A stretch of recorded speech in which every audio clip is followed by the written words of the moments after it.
పొద్దున్నే పూజంటావు, మధ్యాహ్నం మడి అంటావు, సాయంత్రం సరదా పడితే సంతకు పోతావు.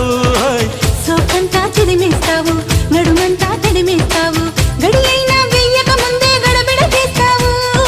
చిల్లర పనులు మానుకుంటా, జల్లెడ పడితే వల్లనంట, నీతోటి సరసం చేసి పోతానమ్మ కాసి.